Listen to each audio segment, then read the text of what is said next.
दोस्तों, ये एक सच्ची कहानी जिसे सुन के आप हैरान रह जाओगे।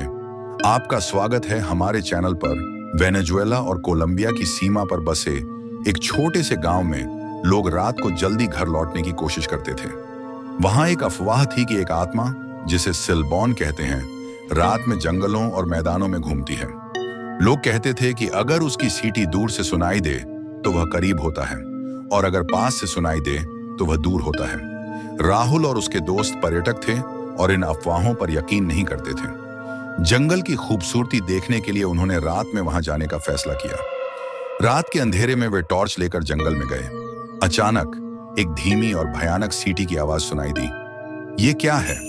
राहुल के दोस्त अजय ने घबराते हुए पूछा। शायद हवा का शोर होगा, राहुल ने कहा। लेकिन जैसे जैसे वे आगे बढ़े, सीटी की आवाज तेज और डरावनी होती गई। उनकी सांसें रुकने लगीं। अचानक एक दुबला पतला लंबा आदमी, सिर पर एक बड़ा हैट और कंधे पर हड्डियों की गठरी लिए, उनके सामने आ गया। सिलबॉन ने अपने लटके हुए चेहरे के साथ उनकी ओर देखा और कहा, तुमने मेरी गलती की कीमत चुकाने के लिए यहां कदम रखा है। उसकी आवाज इतनी भयानक थी कि उनके पैर जमीन में ठिठक गए। गांव के बुजुर्गों की कहानी याद आ गई। सिलबॉन एक लड़का था जिसने अपने पिता की हत्या कर दी थी। उसे सजा के तौर पर आत्मा बनाकर भटकने के लिए छोड़ दिया गया।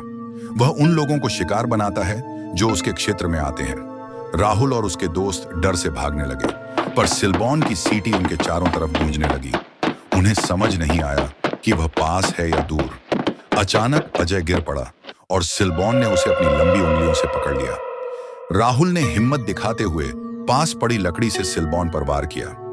कुछ सेकंड के लिए वह गायब हो गया और वे किसी तरह वहां से भागने में कामयाब रहे। गांव लौटकर उन्होंने बुजुर्गों को यह कहानी सुनाई।